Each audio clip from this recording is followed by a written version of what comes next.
नमस्कार दोस्तों, मिस्टर दास रिएक्शन कर एक नए रिएक्शन वीडियो में मैं आपको स्वागत करता हूं।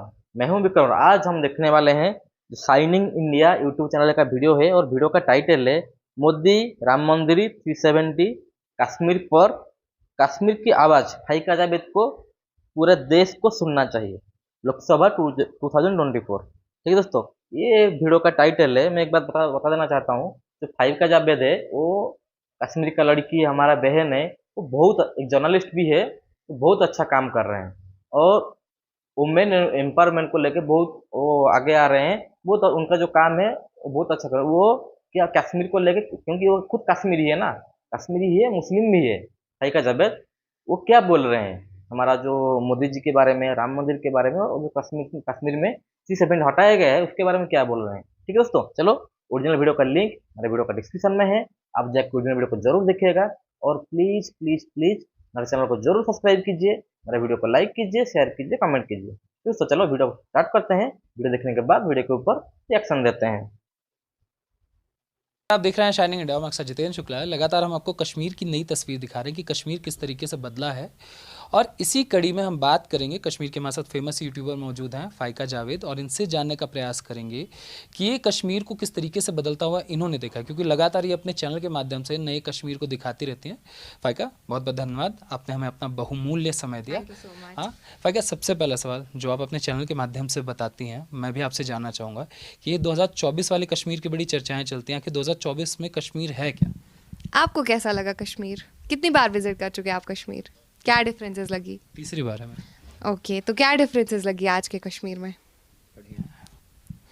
ठीक, रोड है, सब चीज़ें हैं। तो सबसे पहले तो मैं यहाँ पे बोलना चाहूँगी, जो आज का नया कश्मीर है वो एक आम कश्मीरी भी देख रहा है, वो हमारे देश का हर सदस्य देख रहा है, हर स्टेट से, हर राज्य से देख रहा है।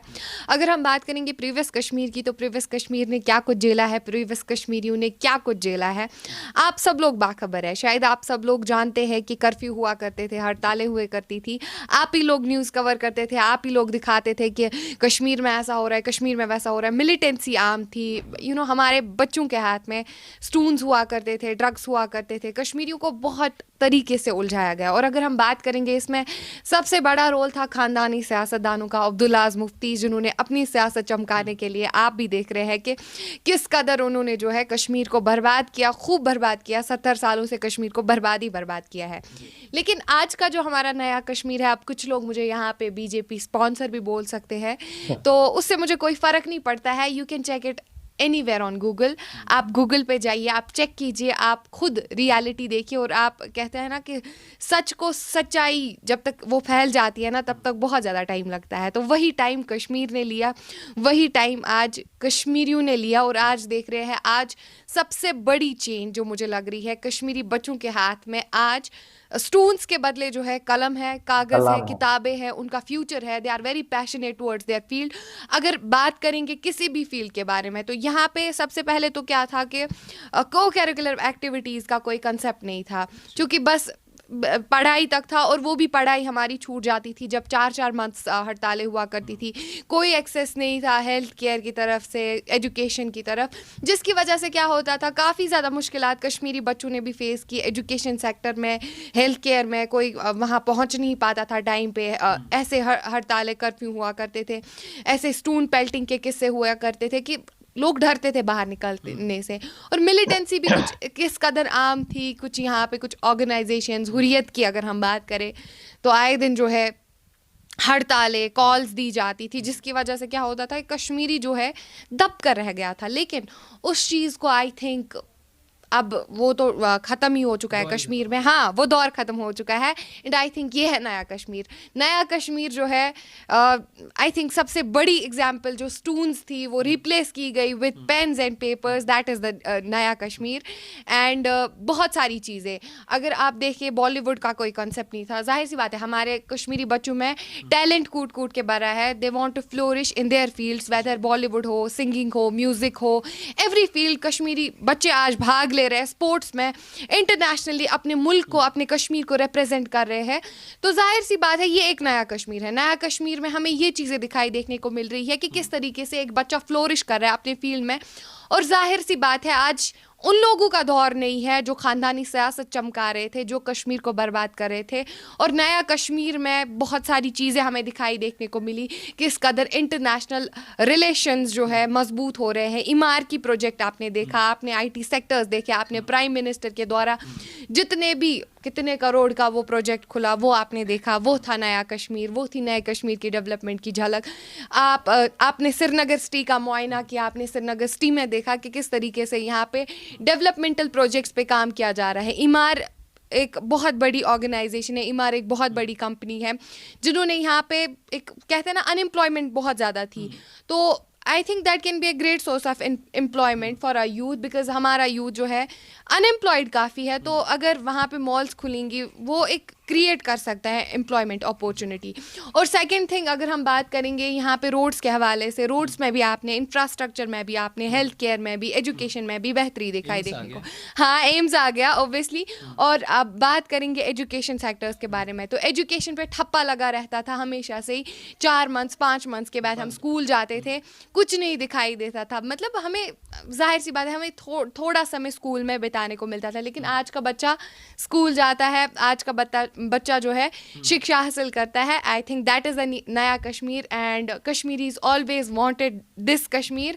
और आजकल जो है किसी की भी कोई भी, चाहे कोई जितना भी उछलने की कोशिश करे, जितना भी कोई कश्मीर को दबाने की कोशिश करे, जितना भी प्रोपेगेंडे करे कश्मीर के नाम पे, कश्मीरी लोग अब नहीं डरने वाले हैं, ना ही कश्मीरी लोग किसी के बहकावे में आने वाले हैं, क्योंकि वो जानते हैं I am my self in Kashmiri. And आपने देखा होगा कितनी चेंज आई है बिहेवियर में, मतलब मेंटालिटी में।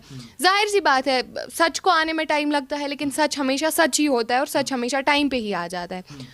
तो जाहिर सी बात है। मैं आपसे पूछना चाहूँगा, जो दहशतगर्दी का जो दौर था, आप अभी बुरहान अंबानी वाला जो सारा इंसिडेंट बता रही थी, फिर सबने इस तरीके की तस्वीरें देखी हैं कि किस तरीके की आतंकियों के जनाजे में किस तरीके से लोग भीड़ आती थी, चीज़ें आती थी।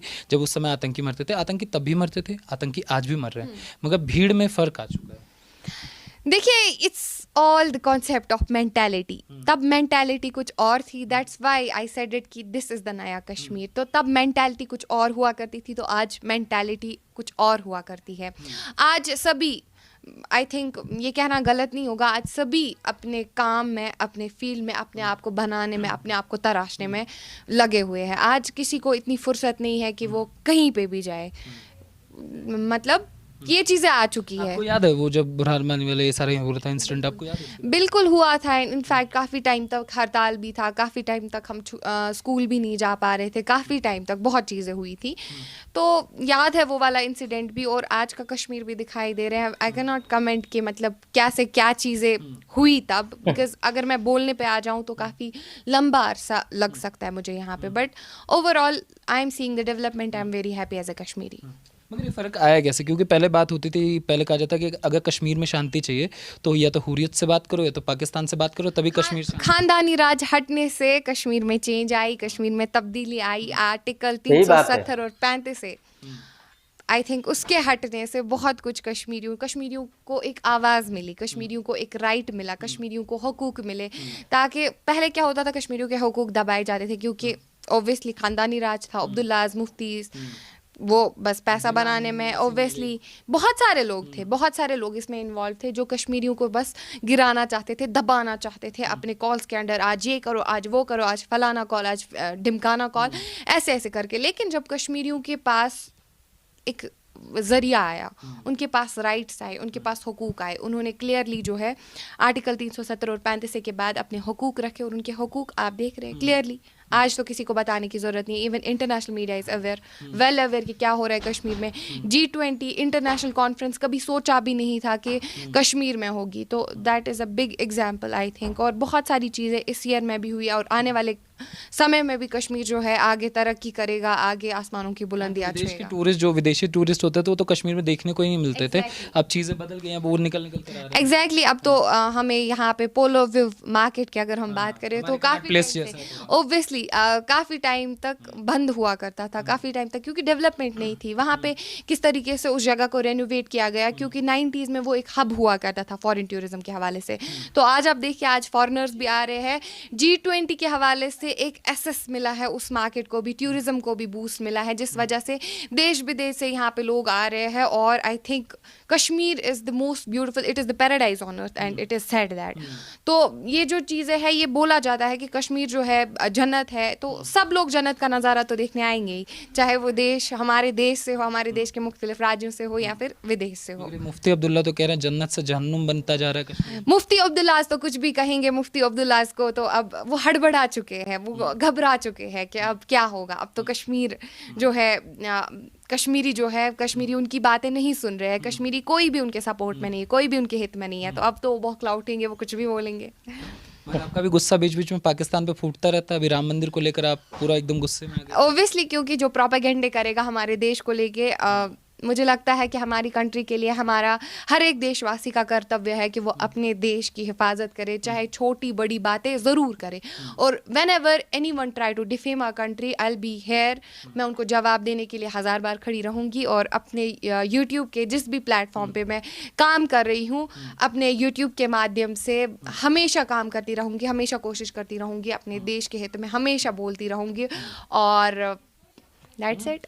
कमेंट सेक्शन में तो आपको सबने हिंदू साबित कर दिया था, कहे तो राम मंदिर के साथ जाके खड़े हो गए। एग्जैक्टली क्योंकि अब हमारे देश में सेक्युलरिज्म है, सेक्युलरिज्म दर्शाता है हिंदू मुस्लिम सिख ईसाई आपस में है भाई भाई। तो ये हमारा एक टैग लाइन है, जहाँ पे आपने देखा होगा हमारे संसद भवन का उद्घाटन हुआ, तब भी वहाँ पे कुरान शरीफ की तिलावत की गई, वहाँ पे सिखों का भी पाठ पढ़ा गया, वहाँ पे हिंदू की भी पूजा की गई। तो वो दर्शाता था हमारा सेक्युलरिज्म। तो I belong from A secular country, तो मुझे ये चीज़ों से फ़र्क नहीं पड़ता है, मुझे कोई हिंदू बोले, कोई मुस्लिम बोले, कोई ये चीज़ बोले। Even I am wearing this हिजाब एंड नोबडी इज़ अभी मुझे कोई फोर्स नहीं कर रहा है कि तुमने हिजाब क्यों पहना है, तुमने वो क्यों क्या। रमज़ान का महीना चल रहा है, मैं रोज़े भी रख रही हूँ, मैं नमाज भी पढ़ रही हूँ, और मैं अपने हिंदू भाइयों के साथ होली दिवाली वो सब मनाने जाती हूँ, because I belong, as I said that कि आई बिलोंग, हाँ मैं बहुत सेक्युलर हूँ। तो मुझे फ़र्क नहीं पड़ता है कोई मुझे हिंदू बोले, कोई मुझे बीजेपी का पेड एजेंट बोले, कोई मुझे वो बोले, कोई मुझे ये बोले। सच सच है, सच सच सबका। आजकल तो नया वर्ड आया, भक्त वाला वर्ड भी आया। एग्जैक्टली, वो भी बोलेंगे, क्योंकि अब लोगों को बोलने के लिए कुछ नहीं होगा, हेटर्स को बोलने के लिए कुछ नहीं होगा। जो हमारे देश से नफरत करते हैं, जो हमारे देश के लिए प्रोपेगेंडे फैलाते हैं, तो उनके लिए तो ईजी होगा मेरा ये चीज़ें बोलना। मगर आप सेकुलर हैं, मगर आरोप प्रधानमंत्री पे लगता रहता है कि वो और उनकी पार्टी कम्युनल है, वो लगातार जिस तरीके की चीजें करते हैं वो एक second, let me clear it first कि प्रधानमंत्री किस हिसाब से कम्युनल लगेंगे लोगों को। जिस हिसाब से अगर बाबरी मस्जिद की बात करें तो लोगों का ये कहना है कि बाबरी मस्जिद को शहीद किया गया, लेकिन that was a Babri Tom, और वहाँ पे पहले प्रीवियस मंदिर था। और उसके बाद से आपने देखा उन्होंने कितने एकर्स की लैंड, उससे ज़्यादा एकर्स की लैंड मस्जिद के लिए दी, तो वो कहाँ से कम्युनल हुए। दूसरी बात, जब हमारे संसद भवन का उद्घाटन हुआ, वो वही प्राइम मिनिस्टर थे, वो वही प्रधानमंत्री थे जिन्होंने मुस्लिम को भी बुलाया, कुरान शरीफ की तिलावत भी की गई, वो 1000 बार स्टेज पे खड़े हुए। तो जब अजान सुनी तो अजान की रिस्पेक्ट की, अजान के गुजरने का वक्त लिया और तब जाके अपनी स्पीच स्टार्ट की। तो जो एक ऐसे इंसान जो सेक्युलरिज्म पे, जिन्होंने देश को, जिन्होंने दुनिया को वासुदेव कुटुंबकम का पैगाम दिया, means one earth one family and one future, वो कैसे कम्युनल हो सकते हैं।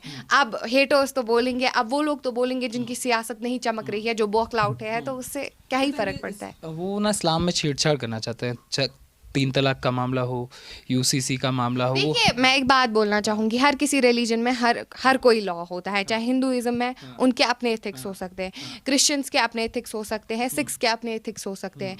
तो यूनिफॉर्म सिविल कोड जो है, ये यूनिफॉर्मिटी के लिए है, ये एकता के लिए है, ताकि जब हिंदूज़ को कोई प्रॉब्लम नहीं हो सकती है, जब सिख्स को कोई प्रॉब्लम नहीं हो सकती है, जब बाकी लोगों को बाकी रिलीजन्स को कोई प्रॉब्लम नहीं हो सकती है, तो यहाँ पे इस्लाम को कैसे टारगेट किया जा रहा है। यहाँ पे तो हुकूक मिल रहा है, यहाँ पे तो सिंपली वो कोड, वो चीज़ें लागू की जा रही है, वो लॉज लागू की जा रहे हैं जो हर किसी के लिए एक हो, और हर किसी में यूनिटी हो, हर किसी में इक्वालिटी हो।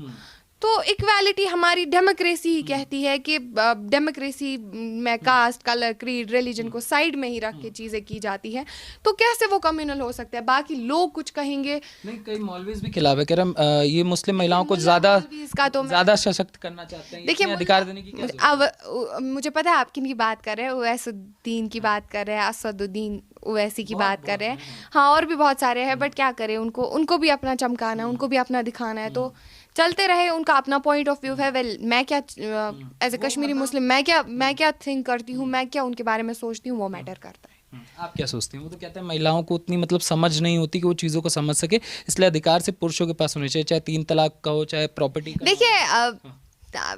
महिलाओं के पास समझ नहीं होती है। हमारी प्रेसिडेंट ऑफ इंडिया जो है वो महिला है, द्रौपदी मुर्मू है, तो अगर उनके पास समझ नहीं होती वो प्रेसिडेंट नहीं होती।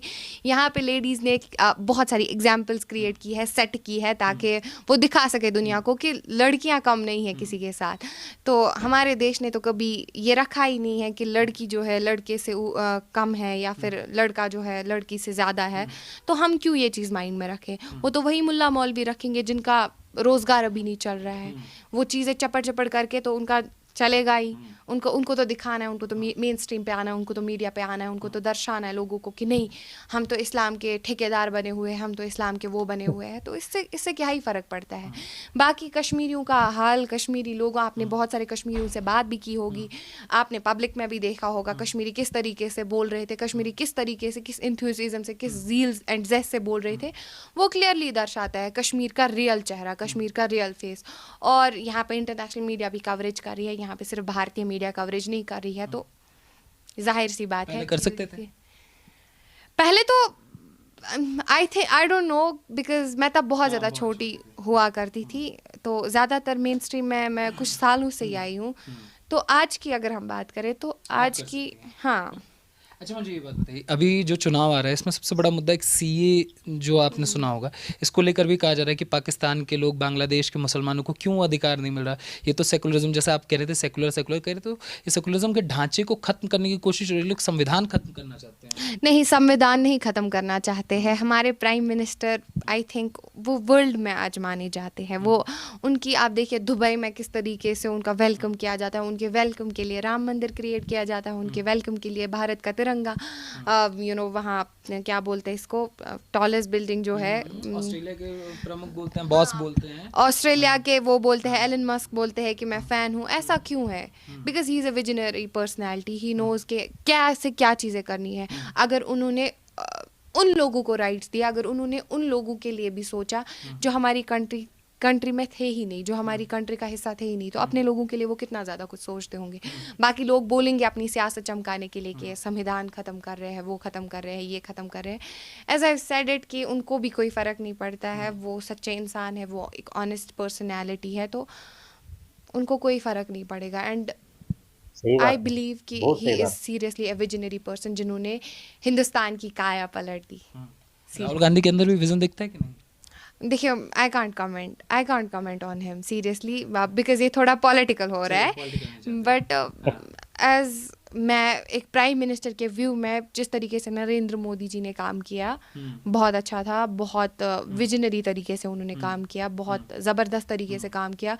हर एक को राइट्स मिल रहे हैं और लगातार उनकी कोशिश जारी है भारत को बनाने में, भारत को डेवलप करने में। तो I think this is a great initiative. Fakiya ji, आपके फेवरेट टॉपिक पे दोबारा एक बार आते हैं, पाकिस्तान पे। लगातार पाकिस्तान एक 5 तारीख को दिवस मनाता है जिसमें नारे लगते हैं कि कश्मीर बनेगा पाकिस्तान। वो पूरी दुनिया को बताते हैं कि हमने एक आज़ाद कश्मीर बनाया है और उसी तरीके की आज़ादी हम भारत, वो बोलते हैं इंडियन ऑक्युपाइड कश्मीर इसे बोला जाता है। वो कहते हैं कि वही वाली आज़ादी हम देने वाले हैं। देखिए, सबसे पहले तो मैं ये बोलना चाहूँगी कि पाकिस्तान पे तो मैं बात नहीं करना चाहूँगी, क्योंकि उनको कोई वो एंटरटेन करते हैं हमारी जनता को बहुत ज़्यादा। एग्जैक्टली सीरियस नहीं लेते हम, because हम एंटरटेन हो जाते हैं उनकी बात से, क्योंकि उनकी बातों से आज तक उनके पास है ही क्या, भिखारिस्तान बन के रह चुका है। तो जिसको वो आज़ाद कश्मीर कहते हैं वो गलत बोल रहे हैं। कश्मीर बनेगा पाकिस्तान, कश्मीर बनेगा हिंदुस्तान, मगर आज़ाद कश्मीर नहीं।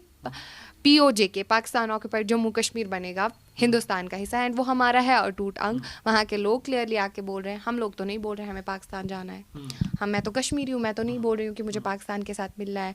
इवन मैं 1000 बार उनको जवाब देती हूँ, 1000 बार उनको बोलती हूँ कि मैं कश्मीरी हूँ और हम लोग कभी ना चाहेंगे, मतलब क्या 7 जन्म में भी हम नहीं चाहेंगे कि हमें पाकिस्तान के साथ इलाहा किया जाए, हमें पाकिस्तान के साथ मिलाया जाए। तो ये बस उनकी बातें हैं जो वो अपने मुल्क में फैलाते हैं। बेचारे क्या करें, नॉलेज भी तो नहीं दे पा रहे हैं ना सही तरीके से। हिस्ट्री में भी गलत तरीका दे पाते हैं, हिस्ट्री में भी गलत तरीके से बोल पाते हैं कि अभी हमने कारगिल वॉर जीता, हमने वो किया, हमने ये किया, लेकिन सारी झूठी बातें। तो उनसे क्या ही फ़र्क पड़ता है। इतिहास 1947 से एग्जैक्टली, उनका इतिहास, उनका बाप ही हिंदुस्तान है, वो उनका वजूद ही हिंदुस्तान से गया है। उनको पहले अपनी मातृभूमि याद नहीं है, तो वो क्या। और जिस देश को अपनी मातृभूमि याद नहीं रहती है, अपना कहते हैं ना संतान याद नहीं रहता है, वो इतिहास जो भूल जाता है। अपना इतिहास जो भूल जाता है वो खाक में मिल जाता है। और आप देख रहे हैं पाकिस्तान का आज करंट सिनेरियो। क्या करें, पीओके बलूचिस्तान सब टूट टूट जाएंगे धीरे धीरे। देखिए पीओके तो अब बनेगा हमारा हिस्सा, बाकी जो होगा आगे आप भी देखेंगे, हम भी देखेंगे और हमारी जनता भी चलिए देखेगी। पाकिस्तान के नारों की छोड़ देते हैं लास्ट में, इस पे फिर इसके बाद खत्म कर दूंगा।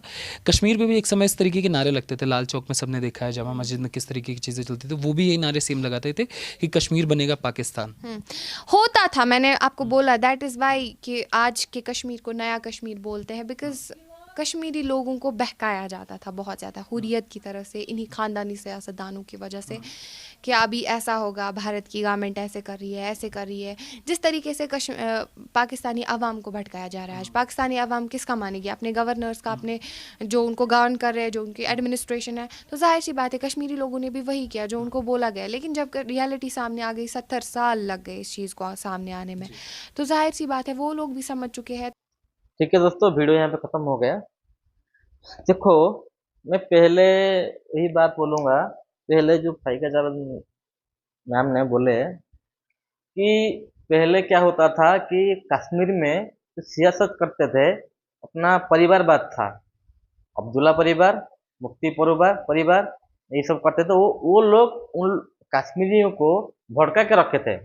और ऐसे भी मैं सुना हूँ कि उनको 500 जो जब कांग्रेस का जो हमारा 60 साल तो कांग्रेस ही किया है ना, शासन किया है ना इंडिया में, सियासत किया है। तो उसी टाइम उनको पूरा कांग्रेस के पार्टी के तरफ से 500 रुपये दिए जाते थे, तुमको आर्मी के ऊपर पत्थर फेंकना है।